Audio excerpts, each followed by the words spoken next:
The opinions and views expressed in the following program are those of the speakers and the host, and do not necessarily reflect those of Yoakley Scott Corporation and your sports network.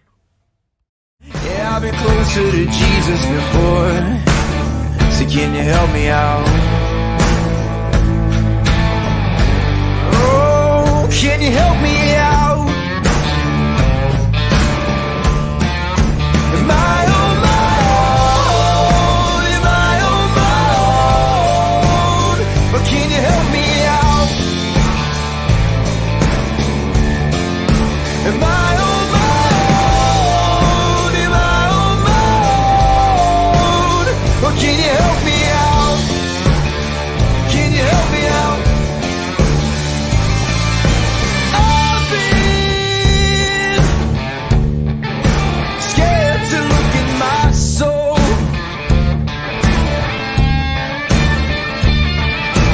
I've been afraid I would follow the road. Yeah, afraid of the things I've been told. And hello, everybody. Welcome inside a Tuesday episode of Running Point. I forgot what day it was just for that moment. Tuesday episode of Running Point on ysnlive.com.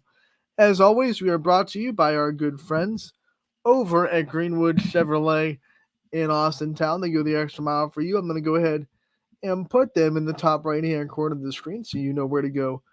If you are in the market for a newer used vehicle, it is time to check out Greenwood Chevrolet in Austin Town. It is officially here. We are at the start of the regional tournaments in basketball. I'm sure you saw the news yesterday. We're going to get it out of the way. Unfortunately, we have been told, or we have been expressed, we cannot broadcast the regional semifinals, I believe we're finals, from the Canton Memorial Fieldhouse, because the NFHS has gotten video rights to that game. So those games, I should say. So those games will be exclusive on the NFHS network, and that's where you'll be able to find them. Unfortunately, we just aren't able to broadcast those games. We're still waiting on the Hoban game, I believe, taking place at Akron on Wednesday. But the games at the Canton Memorial Fieldhouse, that's JFK, that's Mooney, that's Ursuline, that's Canfield, we will unfortunately not be able to broadcast. That is not something we want, and we apologize for any inconvenience or hardship that might cause you. I know everyone likes the YSN broadcast, but nothing we can do about it. It's just one of the things that we have to adjust to. We're still going to have updates from the game. We're still going to have hopefully content from the game and with stats and recaps and all that fun stuff. But we will not be able to have broadcasts. And we're still going to talk about it tomorrow when JFK hopefully comes away with a win tonight against Dalton. That's a 8 o'clock approximately start time in the Canton Memorial Fieldhouse for that game. So that little bit of housekeeping is out of the way. We have a good show for you today. We're going to dive into some spring sports previews as well as we get ready for towards the biggest games in the basketball season. We also want to preview the upcoming spring sports season, and we thought there was no better way to jumpstart our previews of spring sports than to bring on the coach that won the state championship last year, our state champion from spring sports, Austin Town Fitch softball, Steve Ward. We literally just got off the interview with him about 10 minutes ago with me and Ty Bartell. So that's going to be a fun conversation to share with you guys. We will do that. We also have a player profile that we're going to play as well. I'm diving into the vault. Quincy Miller is going to be your player profile today. As she's one of our all-stars. Her graphic just went out last night. She will be at the All-Star game on March 24th representing Western Reserve. So we can't wait to have her there. And we had a chance to get a player profile with her before her season was over, and that will be featured on today's show as well. So we're going to start it off. We're going to hop right into our Coach's Corner with Steve Ward, preview the softball season from Austin Town Fitch. And I hope you enjoy this conversation with the reigning state champion of the softball world in the state of Ohio. Anthony Hartwig, Ty Bartell, we are here with our first spring sports preview of the season. And we had to start it all off with the state champion, returning state champion, Austintown Fitch. Whew. Steve Ward joins us, and I think he's still smiling from last June. I think he still is. Coach, how we doing today? We are doing awesome. It's going to be 65 degrees and sunny out today for our scrimmage versus Ursuline. So we are blessed to be able to be outside on our field, get a scrimmage in, and really start this 23-24 season off proper. We are going to go down your roster and preview the schedule and the season and all that fun stuff. But we have to talk about state championship last year. We really didn't get a chance to have a long conversation with you after that game. One of the things I want to ask off the top is what have been the last couple of months trying to transition from obviously celebrating a state championship to regathering and refocusing on, okay, and now that's kind of meaningless and we have to go do it again.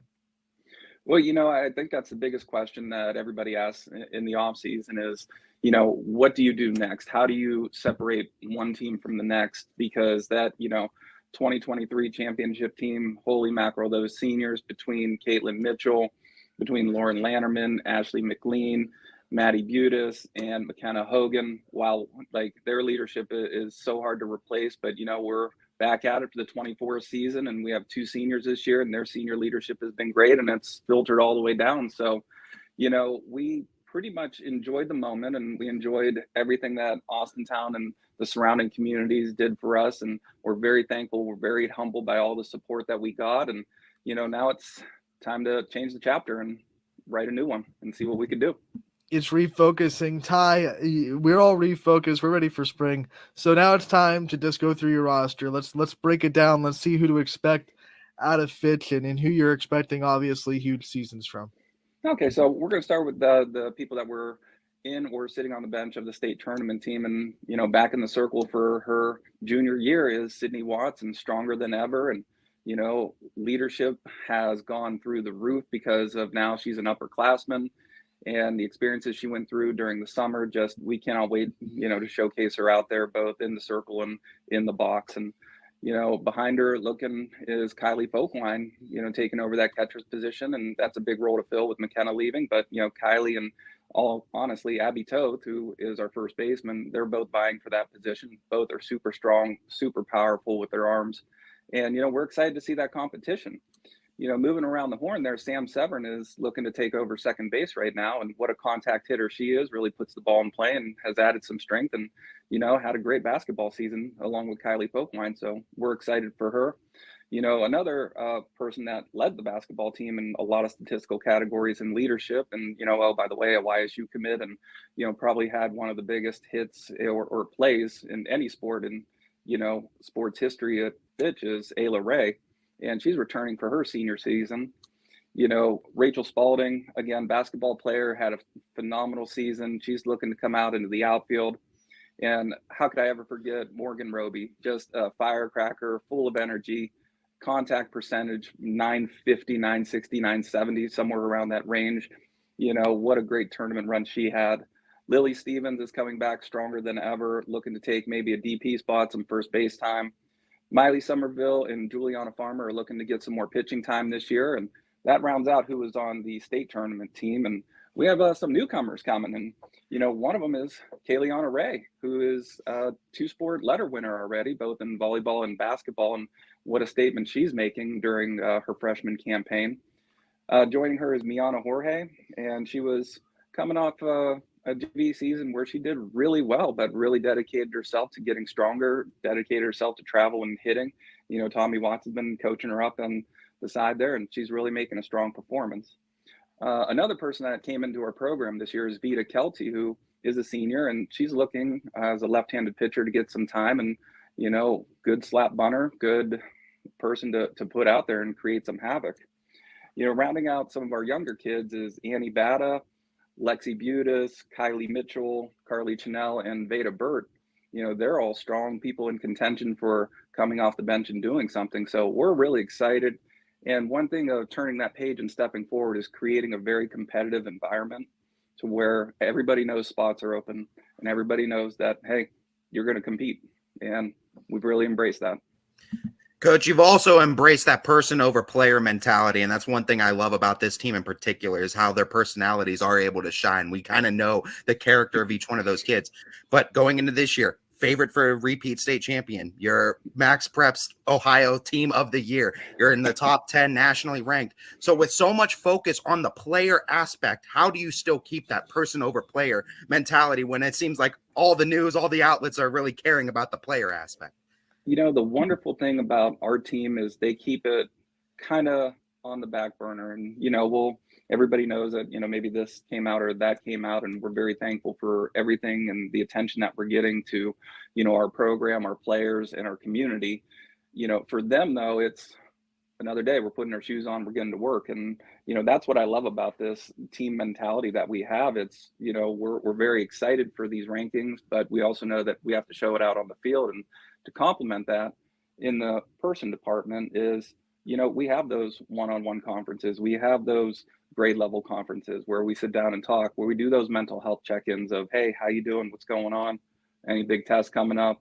Or we do physical check-ins too. And, how's your arm today? Okay, everybody's arms are a little sore today. We're going to back off on the throwing. We'll adjust our practice plans on the fly. So it's a constant communication to let them know that we value them both on and off the field. And, the players value us as coaches both on and off the field as well. All right, Coach, let's talk about this schedule, and it does not get any easier for you, and I think that's obviously on purpose. When you are a team that it has the dreams and aspirations that you have to test yourself. Man, get started with Canfield right off the jump, and then it doesn't get easier after that. Talk about your schedule. We'll start with the AAC. Canfield's not the only team in there. Boardman and Howland also very talented rosters. Warren Harding as well. Talk about your conference and what you expect out of it this year, trying to win it again. Well, I tell you, Warren Harding always throws their bats out there. They're never afraid to step up and swing, and they're doing a heck of a job with their program out there year in and year out. They're becoming progressively better, and that's a compliment to their coach. Boardman, Coach Moots, I have all the respect in the world for him and what he does out there in Boardman. And he has Torrey Strines returning and Davies returning, I believe. And then he's got kind of a newer crop of varsity players. And knowing Coach Moots, he's going to have them ready. There's no doubt. Out in Howland, I think they're going to be a team that makes some noise, very much so, especially after their previous scrimmage. And, I've heard nothing but great things about Brooke Tater coming through the offseason, working hard, getting better, getting stronger. And, they're going to be a tough team for sure. And like you said, on the spotlight, right out the gate is Canfield, for our second and third game. And from all reports, they're rocking and rolling again, too. And we're excited to see them. And we're thankful for such great competition early on. I joked with you before the season started. I was like, hey, you guys got to play Canfield at YSU under the lights because you're going to run out of time, We want you guys to play into the night. It should be a primetime showdown. But, yeah, that's going to be fun. Ty, I didn't mean to cut you off. You're good, brother. You're good. Coach, we're going to talk about that the rest of the schedule as well, and it looks like you got a lot of those similar non-conference opponents that you're featuring. But one thing that's similar again, a lighter schedule than what we usually see in the softball realm, and it's kind of one of your mentalities, coaching mentalities, to kind of lighten up the schedule, and it's starting to kind of gain traction amongst other teams too. Obviously, because of the success. What are you seeing from the non-conference schedule this year, and how it's going to prepare you for a tournament run? Well, in the out-of-conference schedule, we start out with Lakeview, and, they have a really good pitcher-catcher combo out there. And Baxter, I got to coach her in the YSN All-Star game, and what a talent she is. And, really excited for that. And then we go down to Myrtle Beach for 5 games. And, we played one state champion, one regional team, and, a few others. So our competition down there is really tough, and we really enjoy it. And then we have Paynesville Riverside. What a great relationship with Coach Ross out there. They always bring a well-coached team. We're actually headed to them this year. Same thing with Aurora. Petrash is back on the mound, and she's still committed to Kent State. And then, to finish out kind of the big season is Champion again. And Coach Weaver is just a class act of a coach, and she always has her team ready to go.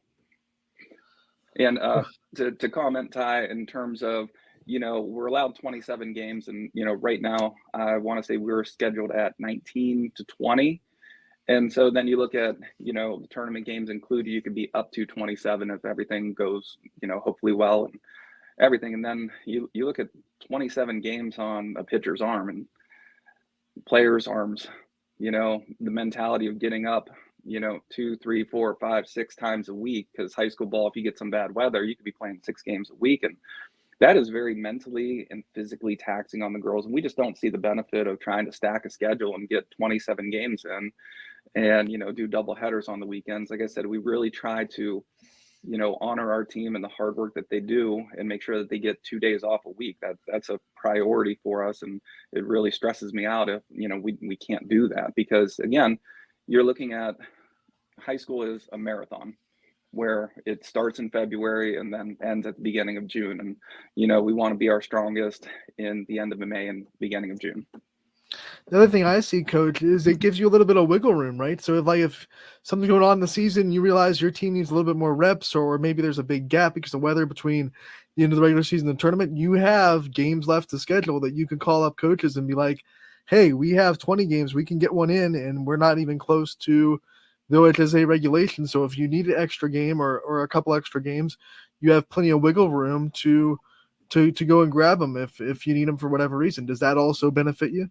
Oh, absolutely. Because then, you're not locked into something to say, well, I have 26 games. I could, do I want to fit one here, if, before districts or before regionals or, in between the semi-regional and the regional final. It gives you all that sorts of opportunity. And, it just allows us to dictate what we want to do. And I think that's the biggest thing is we try to make sure that, again, we honor our players and everything that they do and schoolwork on top of it, because we have so many kids in NHS or going to be in NHS that it's a grind. So we want to respect them as much as possible. I want to give you the chance to shout out the rest of your coaching staff. I know not a lot of changes in that. It's always you're bringing back a great crew, but coincide with introducing us to your coaching staff too. Also, just let us know about, after a state championship win, does the task work for a coach double? Does it triple? Like what is it going into this season for you and the rest of your coaches? I tell you what, our coaching staff, we love them to death. We've been together for such a long time. And, we truly respect and love one another, to the fact that, any opinions we listen to and, we go with it. So, our hitting coach, Bobby Jones, he's been with me 14, 15 years. And, the girls call him Grandpa because he's a grandpa now, and he sometimes looks a little grumpy. And, he does a heck of a job just kind of managing the kids in the box and little tweaks here and there. And then, Coach Becky Spalding, again, I told you guys last year that I think she could be a college level pitching coach and go somewhere big if she wanted to. And we're so fortunate to have her here. And, that sentiment remains true is, we're lucky to have such an experienced coach there. And then Coach Nicole Fiddler, what a dominant person she is in terms of creating travel leagues. She does a great job in our outfield for us, gets those girls ready, and she really does a great job managing the dugout and all the personalities in that dugout. So when you see some of the craziness, she's the one that has to either say, okay, hey, we need to turn it up, or the bad messages, we need to turn it down just a little bit. We're getting yelled at by the umpires or something. And, JV wise, we have Jerry Bruff, and, they come up to varsity. We all work together, and also volunteering as Rich Raymer, just, an all around great crew. And, someone we added on this year as part high school coach and then in charge of developing our youth program is Tommy Watts. And we're really trying to get that together and really not create like a league or just a camp, but we want something on a weekly basis that these kids could come to and get great instruction and development. So we're really excited for that prospect and opportunity that we're trying to work forward with. Big fan of Tommy Watts too. Big Absolutely. Fan of him as a person as well overall. He's a spark plug, man. When you look at the pitchers that Coach Spalding has coached, you might just call her a college coach anyway. I mean, everyone knows Lydia's doing her thing at Penn State. Obviously had a great weekend last weekend, and yes. And Sid's going D1 in the ACC. So you might as well just say, for all intents and purposes, she's a college pitching coach anyway. Coach, I want to ask, this is going to be a question that's going to be scary to a lot of the people that have played you guys for the last 2 years. Okay. Great players find ways to always be better, get better, improve on something. In what ways has Sydney Watts gotten better or found ways to improve? We talked about, last year I was so excited to see her maturity process of just both physically getting more mature and mentally getting more mature. because that's the aspect you want to see, is that growth. So what I'm really impressed about, obviously her physical skill is phenomenal, and her speed, which I'm not going to say, just regularly pitching is just phenomenal, just when she isn't even trying hard on it. And so her physical development has been great. Her mental development has been great. Like I said earlier, we're really looking forward to her taking on a leadership position this year, that she's an upperclassman. She is, a big time D1 commit. And, obviously she controls the ball every pitch. So, seeing her development and just become that one more step to a college player is just amazing. And she puts in the work all the time. She goes to her pitching coach Ed Beavers all the time, and works with Becky all the time, and it's amazing to see how she's just developing even stronger. One player I want to highlight, I know you mentioned her too, but I mean, I've been quoted as saying one of my favorite high school athletes, period. Ayla Ray, coming back this year, senior year, one of the best swings, one of the best, I think, all-around hitters I've ever seen in high school softball. What's it mean coming back her senior year? What improvements have you seen in her swing? And I mean, I'm sure that's scary for opposing pitchers as well. Well, I tell you what, she is just so strong right now, and she is a leader through and through. You look at the smoothness she has out on the field. Like I said, I have no doubt that she's the best shortstop in all of Ohio, and I'm really excited for her to continue her career at YSU. And in the box, like you said, Ty, is there a better two-strike hitter? Just someone that is calm, cool, knows how to manage her at bats when she gets a little bit down in the count, which isn't too often. And then if a pitcher misses a pitch and tries to come middle in on her, whoops, she got that power to rock and roll. Don't do it. Scout report. Don't leave it middle in. Please do it. No, do it. If you're coach board, do it. If you're any other coach, maybe not. Maybe not toss try yesterday, and so throwing front toss to the kids, and oh boy, we always try to work outside on our kids, outside, and my arm's getting tired, and so I just throw one inside, and oh my God, she crushed it. It almost went over our scoreboard, and I was like, yeah, I missed the inside pitch on that one. And missed. So yeah, I think it was Mr. Spot, coach. Yeah, I did. I'm sure you heard it from your pitching staff. Oh, they let me know. I want to talk about the new battery. Obviously, last 2 years, McKenna Hogan and Sydney Watts, their relationship has been talked about. It was so good. Kylie Folkwine, a great catcher, catches a lot of great pitchers in her travel leagues. What have you seen from their relationship even growing even more now as a new battery? I mean, they've known each other for, over 10 years now, that they've been around each other. So the relationship is forming quickly. The bond is forming quickly. They're starting to get to know the nuances of each other. And that's the biggest thing, is to where you have to know, what the other player wants. And that's just a relationship that develops on the field. It takes time. So, any new relationship, you're going to see some things that, maybe you didn't see when kids know each other for 2-3 years.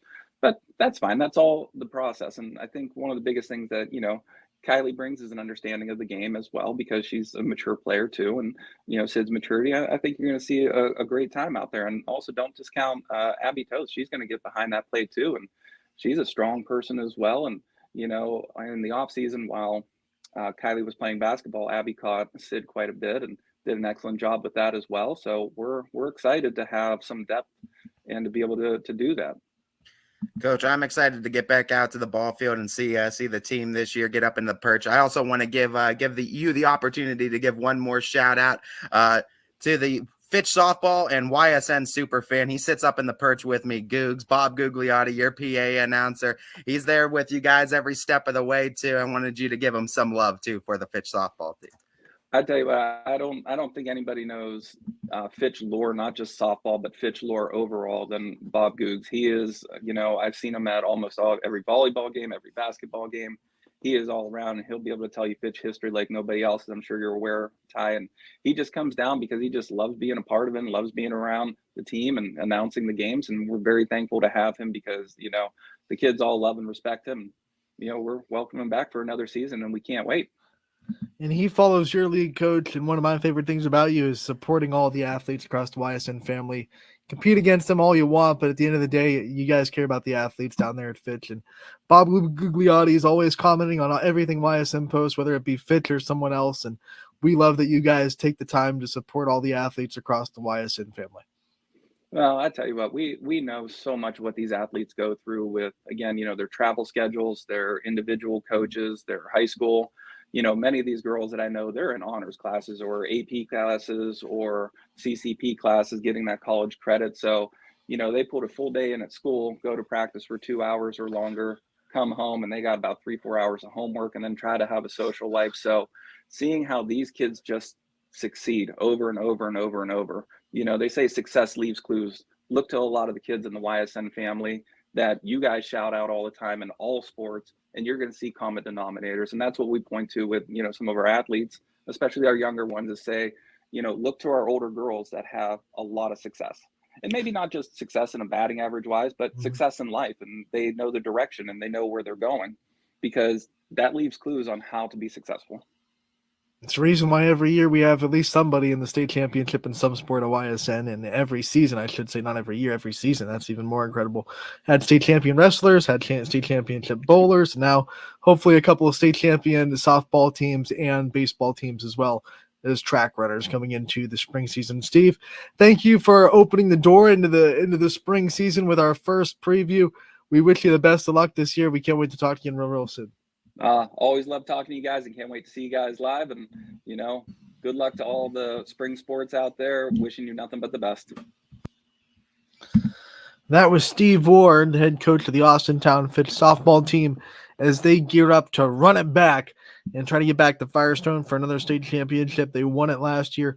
One of 3 teams that made it to the state tournament and 2 teams that made it to the state finals. So we're excited for softball season to see if those teams can get back, if we can have more teams in Firestone Stadium this year for state tournament hopes. So got a lot of good softball in the YSN family, and Steve Ward is just the tip of the iceberg.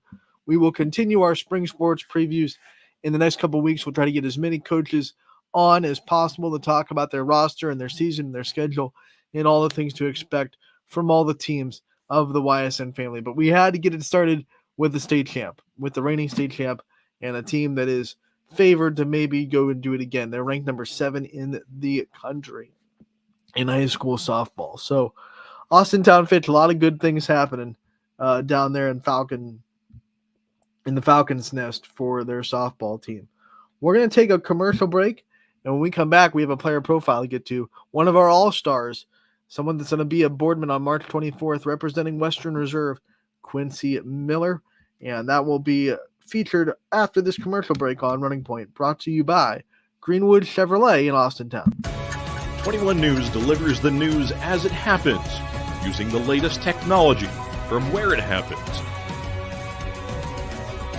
Live here outside the Mahoney County. On air, online, Wednesday afternoon weather update. Very dangerous.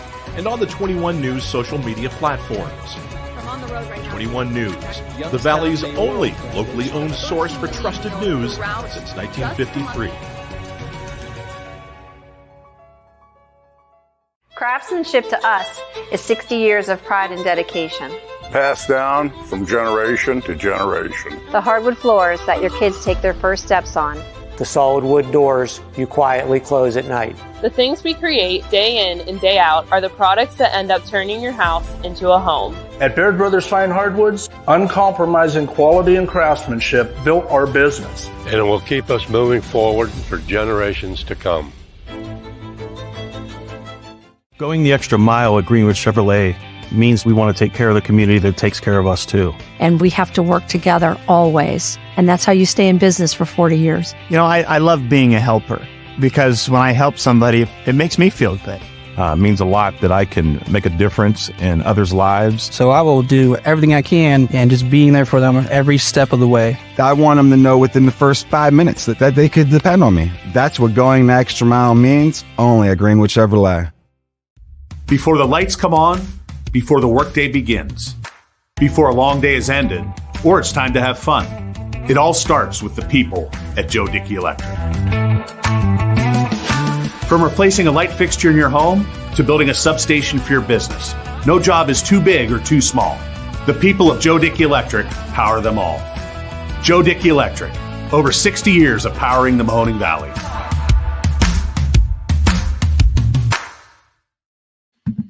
Anthony Hartwig here with a Western Reserve girls basketball player profile right ahead of the district championship the Blue Devils will be playing in on Saturday. Quincy Miller, sophomore for the Blue Devils. Quincy, thank you so much for taking the time to join us today. Yep, thank you for having me. What a whirlwind this has been for you guys. Last year, you win the district championship as a freshman. Here you come right back. You're right back in the district championship. Talk about the last 2 years and what it's been like for you to have so much success.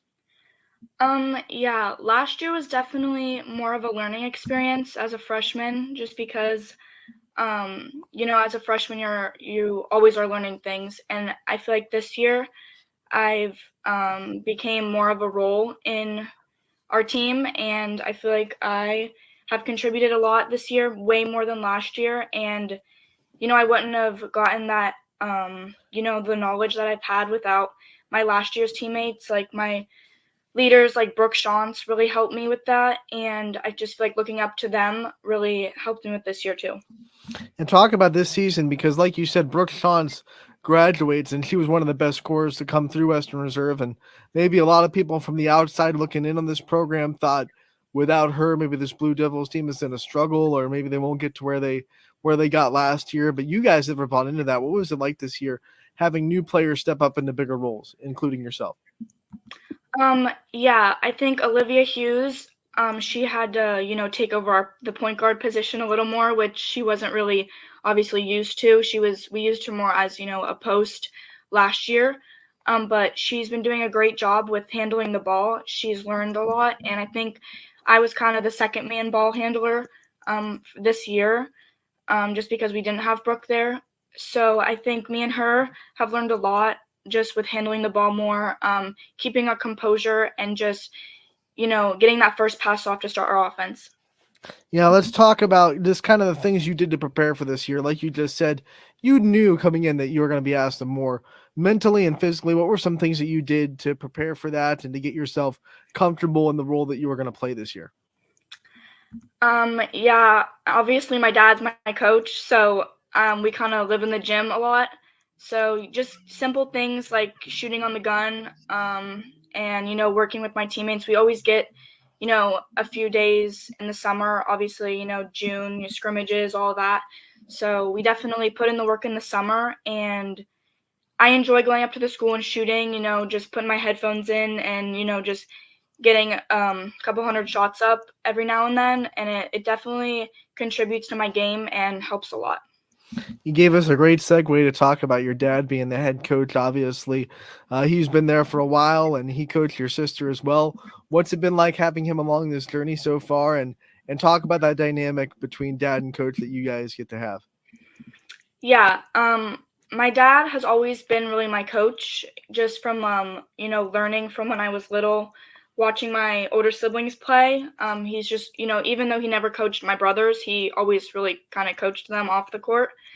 So he's always, giving us knowledge and just telling his perspective about the game. And in the long run, when I step on the court, he's not my dad, he's my coach. And, I get treated just like any other player. And, as soon as I step off, I'm his daughter and he's my dad. So I feel like we set that boundary, and we communicate good together, and yeah, we have a good relationship. What's it like being able, though, to go home with someone that you can talk about the game with even more? You can bring up film, and he's right there to ask questions if you want to say, hey, what did I do here? Or what happened in this play and things like that. What's that been like for you? What kind of advantage is it for you to be able to have that resource so close, obviously to you at home? Yeah. After every game, we, come home and he's already loading up the computer and, looking at film. And I actually enjoy watching film because I just like to break everything down. And, he tells me what I need to do, like you said. And I feel like that has helped just, to get him, or to get his perspective, kind of in my head. He knows so much about the game, and, just to kind of have that whenever I need it, ask him whatever. It's honestly great, and it's helped me, tremendously throughout these past 2 years. So yeah, it just is a huge help in my game. Maybe he didn't get to coach your brothers, but he did get to coach your older sister, Kennedy, who was on YSN for a while. And we got to see that relationship blossom as she graduated. every player is different and how they want to be coached. Do you think you and Kennedy are kind of the same way and how you want Coach Miller to coach you as a coach, or do you think you have different tendencies and you want to be coached in different ways? I feel like me and my oldest sister are more alike, more than me and Kennedy, especially on the basketball court, just because I feel like Kennedy was, the main point guard, and so far, that's not my role really. But I think when it comes to like our relationship with our dad, I think it's a lot of the same, just going to get over things with him and, just relating to love the game with each other. So, yeah.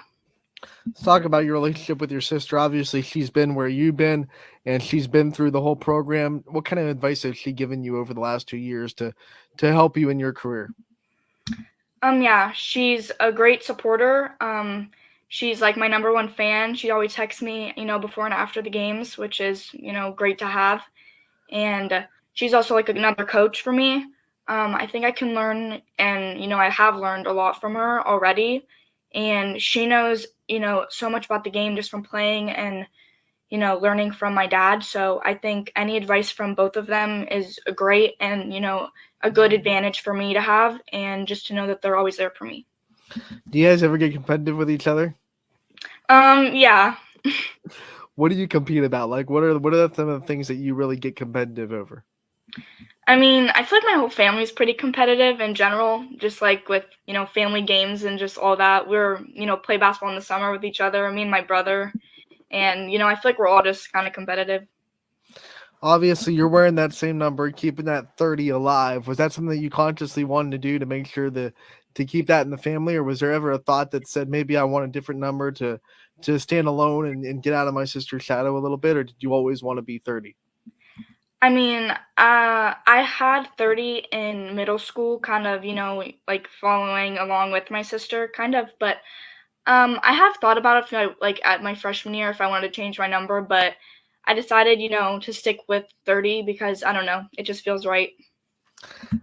Something about being in a district championship feels right as well. What kind of lessons are you taking from the experience of being there last year into this game? We've already talked about the bigger role that you have this year and some of the ways you stepped up, but now as we're getting ready for the district championship, what's that like between last year and this year, and what are you taking from last year's game?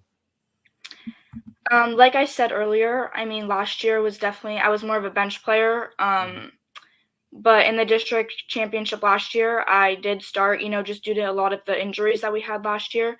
And I mean, I definitely had to step up last year. And I think me and my teammate Kylie both learned a lot last year, from being freshmen on the bench and just learning, like I said, from our leaders that we had. And I feel like it's definitely going to help with, this upcoming game in the district championship because we felt the atmosphere, we felt, the feeling of it all. So I feel like it's really going to help us in the long run. All right, we've talked about the steps you've taken from freshman to sophomore years on the basketball court. What about in the classroom? Everyone kind of says that jump from freshman to sophomore year is the hardest in school. Have you felt that in your personal experience, or has it been the opposite? Have you been kind of, harder in freshman year than sophomore? I feel like freshman year was kind of easy, but this year, yeah, it definitely has gotten a little bit harder. Obviously, we have a lot more like tests and like state tests towards the end of the year, which is always not fun to do. But other than that, it's just been, yeah, a little bit harder, a little bit tougher, a little more harder to handle. But I'm getting through it. So. Two-sided question. What's your favorite subject? The one that maybe you don't have to spend as much time on because it comes a little bit more natural to you. And then on the other side, what's the one that you think you have to work the hardest at and doesn't come as naturally to you? I feel like my strongest is probably like English. I don't know. I feel like I enjoy reading sometimes. I mean, it has to be a good book, but I feel like I'm a decent writer, but I definitely struggle in math a lot. I don't really, that's definitely something I have to put my time towards more. Are you a big reader if it's a book that you're interested in? I mean, I'm not the type to just like have a book in my hand all the time, but I mean, if it's a good book, yeah, I'll enjoy it. What do you think is your favorite book that you've been assigned to read throughout your schooling career? Oh gosh, I have no idea. We really just read like boring stuff in school, I feel like. That's a call out to the English teachers at Western Reserve. Pick better books for Quincy. When you think of teachers, I know we just kind of jokingly put a little bit of them on blast, but when you think about teachers that have meant a lot to you in your first 2 years and teachers that have really helped you through the process, who comes to mind? I had Miss Hughes my freshman year for algebra, and she was a great teacher. I always struggled with math, and she actually helped me a lot, but I don't have her this year. But yeah, she was definitely a huge help to my math, and she helped me understand it a lot more. All right, now that you're gearing up for next season, we still have to finish this year, but next year you're going to be an upperclassman. You're going to be asked to be even more of a leader. How much have you leaned on the seniors this year to teach you how to lead and what to expect next year when you're asked for a lot more leadership responsibilities? Yeah, I mean, obviously it's kind of the same situation that me and Olivia faced last year with, losing Brooke, knowing that we had to step up to handle the ball. So I feel like me and Kylie are going to go through the same thing in the next year, just, losing Olivia because she's done such a great job handling and being our point guard, really.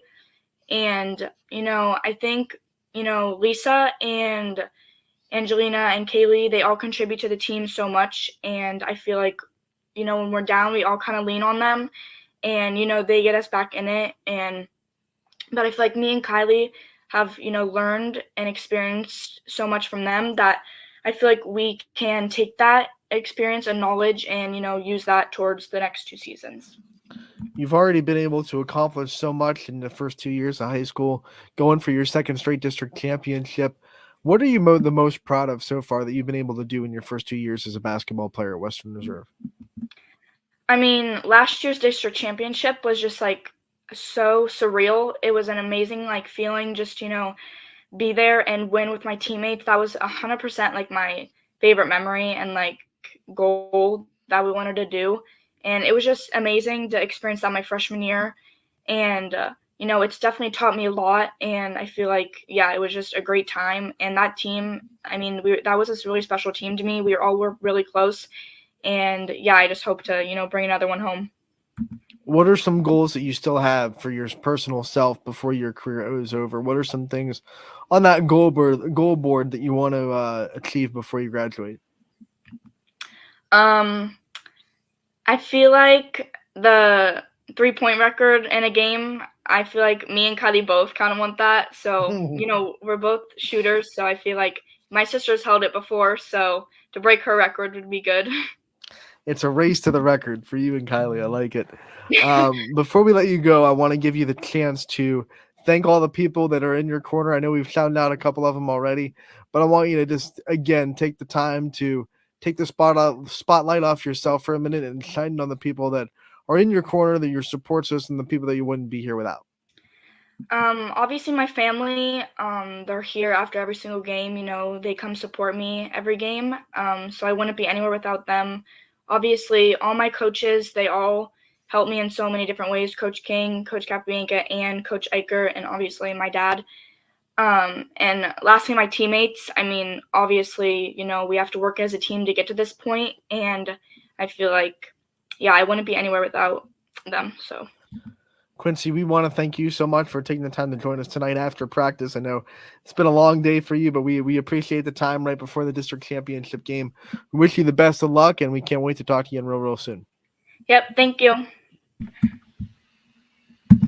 All right, that was Quincy Miller of Western Reserve, and she will be at the All-Star Game on March 24th. Come check her out and a bunch of other YSN athletes. She'll be representing Western Reserve, and we can't wait to have her and the rest of the great players that are going to be on our All-Star Game. Graphics are being released as we speak. They've been, swimming through our social media accounts, so make sure to go check out our Instagram, Facebook, or Twitter for those graphics and see who's going to be in the All-Star Game. We will also obviously formally release the roster once everyone is all squared away. We want to get the graphics out first, but we will also be putting a post up as content on the website to say, hey, here's our roster, and we'll also break them into teams and all that fun stuff with more info for players and coaches. Hopefully by the end of the weekend, that would be a week before the All-Star Game. We're just just a little bit over 7 days. I mean, Sunday's going to be 1 week away from the All-Star game. That's exciting, sir. Our way of putting a little bit of a bow on the hoop season before we transition into baseball, softball, and track. So let's hop into the scoreboard and check out our one game of the night tonight. Want to remind everybody that it will not be broadcasted on YSN due to NFHS being, having the video rights to this game. So we have been blocked out. We will have our ace photographer, Gary Leininger, in attendance, so we'll have great pictures from tonight's game. You can find them on our Smug Mug. And then we will also have, of course, a recap from the game as well. Dalton versus Warren JFK. This is going to be an interesting matchup when you look at Dalton's schedule, and especially their tournament run. To get here, they beat two teams that Warren JFK is very familiar with. They beat Mogador in the district semifinals, 57-46, and then they beat Lake Center Christian in the district championship, 59-52. Those are both teams that Warren JFK played twice, and the way those games went, kind of inconsistent a little bit. JFK beat Mogador the first time they played. That was at home, and they beat them up 73-42 was the final score. I'm sorry, 72-43 was the final score. Then the first time they played Lake Center Christian, a little bit later on in the season, that was on the road. They won there 80-63. So two-handed wins over those two. You go, oh man, okay, Dalton won against them too. This should be a favorable matchup. But then when you look at the latest matchups between Mogador and Lake Center, they lost to Mogador on the road in the second meeting by 10, 63-53. They lost to Lake Center Christian at home, 69-65. So, those are two teams that Warren JFK was very familiar with, and I'm sure they can watch that film and kind of see what things they did against Dalton that they can kind of say, okay, this works, this doesn't work. Hey, we can do this against this team, because personnel-wise, they know exactly what those two teams in Mogador and Lake Center Christian are capable of. And it's not like they got blown out of the water by Dalton. They did some good things. They did plenty of executing well things. Mogador lost by 9, and Lake Center Christian lost by 4. So I think JFK can learn a lot from those two films in preparation for this game. Dalton comes in with a record tonight, 16 wins, and they have 16 wins and 9 losses, 10-4 in the conference. Look at some of the other games they played. They played Lake Center Christian in the regular season as well. Lost to them in the regular season. That was their third game of the year, 64-55. And I believe those are the only two common opponents that these two teams have. A big win against Smithville towards the end of the season, 56-41. That's kind of one of those eye-popping victories for Dalton. Lost 2 in a row to Norwayne and Columbia. Those are two really good powerhouses there. Before that, they were on a 6-game winning streak over Rittman, Northwestern, Central Catholic, Cloverleaf, Hillsdale, Doylestown, Chippewa. That's an impressive win, 66-54. So yeah, they've had stretches of really good basketball this year, but just like JFK, just some hiccups here and there where they look a little inconsistent. I think JFK's had a couple of those stretches in their season too. Looking at JFK stats, I've been talking about them all year. They have so many ways to beat you, and I think their numbers really spell that out. They have 4 players averaging double figures, and they are led by Nick Ryan, who averages 19. And then you have Michael Condolian, who averages 16.1. You have Jaden Richel, who averages 14.6. And then you have Nico Cimarino, who averages 10.1. So 4 players that are averaging double figures. That is really hard to defend. JFK averages 71.5 points per game. If they have one of those games, I'm looking at Dalton's schedule and their score results not a particularly high-scoring team. They don't get in the 70s too often. They had a stretch where they got in the 70s 3 out of 4 times, but outside of that, I don't see any more 70 scores on their schedule. So they're not a huge high-scoring team. I think they probably like to be a little bit more defensive, and you see that in their scores in the tournament with 57-46, 59-52. They want to keep it in that mid-60s, high 50s, low 50s kind of range. If JFK plays their offense and scores their average, I think Dalton's going to have a really hard time keeping up with that pace of play. But obviously, they're going to try to slow it down. So I think this game's going to come down to what team controls tempo, what team takes advantage of those opportunities they get that I think both of them are going to have, because they're both pretty good basketball teams with a lot of talent on their roster. So I think they're both going to have their opportunities to take a little bit of control and take the tempo of this game. So it's going to be really interesting to see which one does. JFK is built for this stage. These players have been there before. They've played in the regionals before. Dalton has too. Dalton's a powerhouse. So when it comes to experience on the big stage, I don't think that's going to be a factor either way. I think it's going to be pretty even. Everything points to a pretty even basketball game today. Like I said, I think it's just going to come down to tempo. Can JFK score at their rate, or does Dalton slow the game down to a more defensive, slow basketball game? I think if it's in the 70s, JFK is golden. I think if it gets in the 60s and the 50s, that's when you see it get kind of more of a toss-up. If for some reason it gets below 50s, it's definitely advantage Dalton. Anytime you get into that low scoring of a game, it's advantage to the more defensive team. So I think it should be interesting. I think JFK's got a solid chance, though, to advance into the regional finals. Let's look at the bracket real quick as well in the regional. Warren JFK is in region. Sorry, I just lost it on my phone. They're in region 13. They're going to play the winner of Seneca East and Richmond Heights, who play each other right before them tonight at 6 o'clock. So the winner of Dalton and Warren JFK plays the winner of Seneca East and Richmond Heights. I think Richmond Heights, just because of their tournament experience, I would be surprised if they didn't win that game. So you might see a Richmond Heights Warren JFK matchup in the regional finals with a trip to Dayton on the line. Hopefully that's what we're rooting for. JFK is a YSN team. We're definitely hoping they get through to the regional finals, I should say. They're already in regionals. It's crazy to think all of our teams are just 4 wins away from a state championship. The hardest wins they're going to get all year, but still 4 games away from a state championship. We'll see how their journey started. All tips off tonight, 8 o'clock in Canton, Warren JFK versus Dalton. One more reminder that YSN's broadcast rights are not going to be available because the NFHS has their video stream up and running. So we will not be there broadcasting. But if you're down there, make sure to say hi to Gary Leininger, our ace photographer. He'll be getting great shots down there.